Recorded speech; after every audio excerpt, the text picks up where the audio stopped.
तो hello everyone, स्वागत है आप सबका राज कॉमिक यूनिवर्स की एक और फ्रेश कमाल वीडियो में। आज की वीडियो में हम रिव्यू करने जा रहे हैं अघोरी अज्ञात कॉमिक्स का। तो without wasting any more time चलिए शुरू करते हैं। तो कहानी शुरू होती है जहां पर कुछ अघोरी एक अघोरी को मार रहे हैं। शक्ति जल के समान होती है, निर्मल, शुद्ध, शांत, किंतु अपने अंदर भीतर प्रचंड वेग समेटे हुए। तूने अघोरी समाज की मर्यादाओं का उल्लंघन किया है निर्धर्म, इसका दंड तो तुझे चुकाना ही होगा। शक्ति का कोई रूप नहीं होता, कोई आकार नहीं होता। जल के समान ही शक्ति भी जिस सांचे में ढाली जाए उसी के अनुरूप ढल जाती है। तेरी अघोर शक्तियां तो हम तुझसे छीन ही चुके हैं। इंसान की सोच, उसकी अंतरात्मा ही किसी भी शक्ति को सात्विक या तामसिक बनाती है। जैसी शक्ति का प्रयोग वैसी ही उसकी प्रवृत्ति। परंतु अपने समुदाय व अपने गुरु के विरुद्ध जाने का जो कुकर्म तूने किया है, उसका मूल्य तुझे अपने प्राण दंड देकर ही चुकाना पड़ेगा। जीवन और मृत्यु तो विधाता की संपत्ति है गुरुदेव। यदि बाबा काल भैरव ने मेरी मृत्यु इसी प्रकार निर्धारित की है तो मुझे स्वीकार है। हे काल भैरव, मेरे गुरु और बांधवों को इस कर्तव्य के लिए क्षमा करें। एक अघोरी को तो 7 खून माफ होते हैं शिष्य। तूने अपने कृत्य की क्षमा बाबा काल भैरव से उनके समक्ष ही जाकर मांगना। मारो इस अधर्मी को, खत्म कर दो। हे बाबा काल भैरव, इन पर दया करो, कृपा करो, क्षमा करो। दया करो, कृपा करो, क्षमा करो, क्षमा करो। इसके साथ ही हमें दिखाया जाता है 100 साल बाद का समय, जहाँ पर एक अज्ञात इसी सपने को देखकर खुलती है। दया करो, कृपा करो, क्षमा करो, क्षमा करो। फिर वही दुःस्वप्न। पिछले 2 सालों से ये बुरा सपना किसी अतीत के भूले साई की तरह मेरा पीछा कर रहा है। आखिर क्यों हर रात स्वप्न अंधेरे के घर में छुपी परछाइयों की भांति मुझे घेर लेता है। 2 वर्ष पूर्व घटी घटनाओं के पश्चात मैंने अपना शहर, अपना नाम, अपनी पहचान सब कुछ छोड़ दिया, परंतु इस स्वप्न ने मेरा पीछा नहीं छोड़ा। अपने अतीत से बचने के लिए मैं इस छोटे से कस्बे में भाग आया ताकि मेरा अतीत मेरा पीछा छोड़ दे, परंतु हर गुजरते दिन के साथ ये मुश्किल होता जा रहा है। तभी कोई गेट खटखटाता है और हमें दिखाई जाती है एक औरत जो इस अज्ञात बाबू के पास मदद मांगने आई है। कौन है? जल्दी दरवाजा खोलो अज्ञात बाबू, मेरी बच्ची को बचा लो। अगर तुम साथ नहीं चले तो वो मर जाएगी।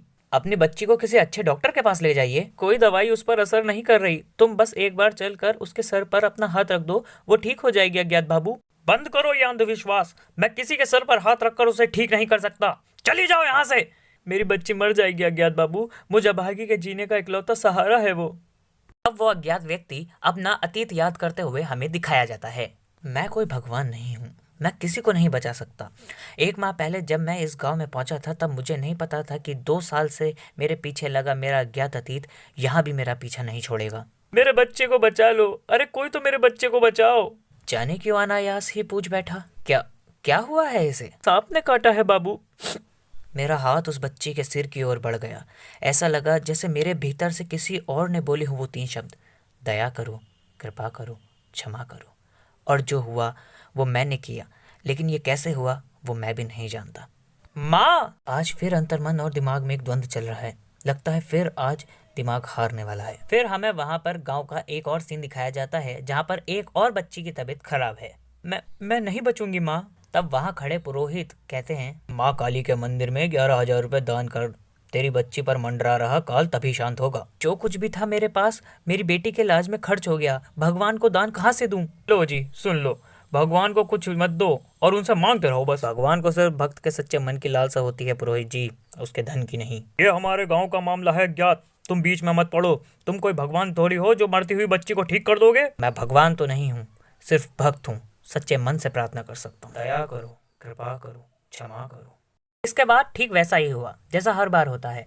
ये बच्ची भी अज्ञात के सिर पर हाथ रखने से ठीक हो गई, लेकिन इससे वैद्य और पुरोहित दोनों चिढ़ जाते हैं। कुछ तो गड़बड़ है वैदराज, ये लड़का गड़बड़ है। हो न हो इसके पास काली शक्तियां हैं जिससे ये इन गांव वालों को प्रभावित कर अपने वश में करने की कोशिश कर रहा है। पुरोहित के ऐसे शब्द सुनकर गांव वालों को गुस्सा आ जाता है और वो उन दोनों को वहां से जाने की धमकी दे देते हैं। वर्षों से तुम दोनों गांव को लूटते आए हो, आज जब एक भला इंसान गांव वालों की मदद कर रहा है तो तुम लोग उस पर लांछन लगा रहे हो। चुपचाप निकल जाओ यहाँ से, इसमें ही तुम दोनों की भलाई है। लेकिन इसके बाद वैद्य और पुरोहित दोनों ही अज्ञात पर नजर रखना शुरू कर देते हैं। कुछ करो इस शहरी छोकरे का पुरोहित जी, वरना अभी तो गांव वालों ने रक्षा की माँ के घर से खदेड़ा है, कल इस गांव से ही खदेड़ देंगे हमें।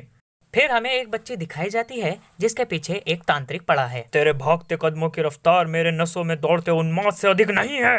भाग, कितना भागेगी? तुझे अपने शिकार के रूप में चुन चुका हूं मैं, और औघड़ का शिकार दुनिया के किसी भी कोने में चला जाए, औघड़ से नहीं बच सकता।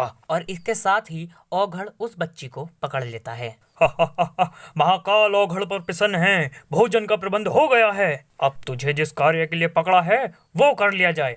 इसके साथ ही हमें दिखाया जाता है कि औघड़ उस बच्ची की बलि दे देता है। उधर दूसरी तरफ अज्ञात उस गांव को छोड़ने की भी तैयारी कर रहा होता है। अब और नहीं, मुझे यहाँ से दूर जाना ही होगा, किसी ऐसी जगह जहाँ कोई इंसान ना हो। तभी हमें वहां दिखाई जाती है रक्षा। रक्षा वही बच्ची है जिसकी जान अभी अज्ञात बचा कर आया था। रक्षा अज्ञात से पूछती है कि क्या आप कहीं जा रहे हो, जिसके बदले में अज्ञात रक्षा से पूछता है कि तुम यहाँ क्या कर रही हो। तभी रक्षा उसे जवाब देती है कि कल रात आप अचानक ही वहां से चले आए, मुझे आपको कुछ देना है, अपना दायां हाथ आगे करो भैया। और इसके साथ ही रक्षा अज्ञात के हाथ पर राखी बांध देती है और उससे अपनी रक्षा का वादा ले लेती है। अज्ञात राखी तो नहीं बंधवाना चाहता था, पर बच्ची के आगे वो भी हार मान जाता है और अपने हाथ पर राखी बंधवाकर अज्ञात रक्षा की रक्षा करने का वादा रक्षा को दे देता है। साथ ही अज्ञात को फिर से एक बार इल्यूजन दिखने शुरू हो जाते हैं और वो डर कर कांपने लगता है। इसके बाद जब रक्षा अज्ञात से पूछती है और उसका माथा छूती है, तब उसे लगता है कि अज्ञात को बुखार है और वो अपनी माँ से काढ़ा लेने के लिए घर की ओर निकल जाती है। इधर अज्ञात सोच रहा होता है कि हर घटना का कोई मकसद अवश्य होता है। अभी रक्षा के सिर पर हाथ रखकर जो परिदृश्य मैंने देखे हैं, उसने मुझे अपना फैसला बदलने पर मजबूर कर दिया है। अब मैं यहाँ से नहीं जा सकता। इधर हमें गांव का सीन दिखाया जाता है जहाँ पर बच्ची के लापता होने की बातें चल रही हैं। 1 महीने में ये 8वीं बच्ची लापता हुई है आसपास के गांव से। मुझे तो टोने टोटके का मामला लगता है। हमें सावधान रहना चाहिए, मुसीबत हमारे गांव पर भी आ सकती है। इधर हमें दिखाया जाता है कि रक्षा और दीपू एक तूफान में फंस जाते हैं। दीपू, अंधेरा घिरने से पहले हमें गांव वापस पहुंचना है और लगता है तूफान आने वाला है। इतनी देर में तूफान शुरू हो जाता है और दीपू तूफान में कहीं गुम हो जाता है। रक्षा दीपू को जोर जोर से आवाज लगाती है, लेकिन तभी रक्षा का सामना उसी तांत्रिक से होता है जो शमशान में देवी को बच्चियों की बलि चढ़ाता है। देवी शमशान तारा ने भेजा है मुझे तुझे अपने साथ ले जाने के लिए। इधर दीपू भागकर गांव पहुंच जाता है। मेरी दीदी को बचाओ। क्या हुआ बेटा तुम्हारी दीदी को? उनको एक शैतान अघोरी पकड़कर ले गया है। और इसके बाद हम देखते हैं कि सारे गांव वाले शमशान की तरफ भागते हैं। शक्ति हर इंसान के भीतर वास करती है, परंतु शक्ति अपना बोध प्रत्येक मनुष्य को नहीं होने देती, और जिसे वो अपना बोध कराना चाहती है उसके लिए शक्ति रास्ता ढूंढ लेती है। जैसे अविरल जलधारा आगे बढ़ने के लिए राह ढूंढ लेती है। आ गया तू, आखिरकार तुझे आना ही पड़ा। कौन हो तुम? प्रश्न ये नहीं कि मैं कौन हूँ, प्रश्न ये है कि क्या तुझे पता है कि तू कौन है? तेरे विचार पढ़ सकता हूँ, प्रेत हूँ ना, कब तक खुद से अज्ञात बनकर रहेगा तू? तुम सिर्फ मेरे दिमाग की कल्पना हो।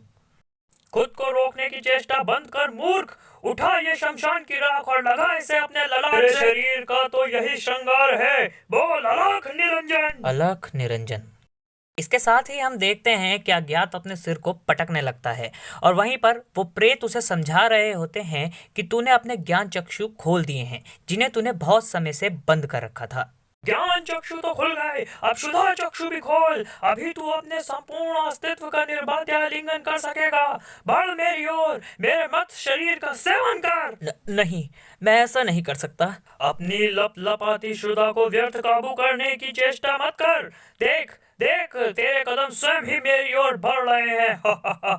पकड़ मेरा हाथ। प्रतीक्षा किस बात की करता है? यही तो तेरा असली भोजन है। रुक जा नीच अघोरी। और इसके साथ ही हम देखते हैं कि सारे गांव वाले पुरोहित और वैद्य शमशान घाट पहुंच जाते हैं और अज्ञात को वो मांस का टुकड़ा पकड़ते हुए देख लेते हैं। तभी पुरोहित गांव वालों को भड़काते हुए कहता है कि देख लो गांव वालों, आखिर तुम्हारे मसीहा का सच सामने आ ही गया। माथे पर शमशान की पुती राख और हाथ में जलते हुए शव का जिस्म, जिसका ये अघोरी सेवन करने जा रहा था। अपनी साधना के लिए ही इस नीच अघोरी ने गांव की बच्चियों का अपहरण किया है। नहीं, आप लोग गलत समझ रहे हैं। और इसके साथ ही अघोरी एपिसोड 1 का अंत यहीं पर होता है। आपको ये वीडियो कैसी लगी बताएं हमें कमेंट्स में। साथ ही अच्छी लगी हो तो लाइक और शेयर करना ना भूलें। और पहली बार आए हो राज कॉमिक यूनिवर्स पर तो हमें सब्सक्राइब करना ना भूलें। हम यहाँ पर राज कॉमिक से जुड़े हुए फैक्ट्स, एक्सप्लेनेशंस और थ्योरीज लाते रहते हैं।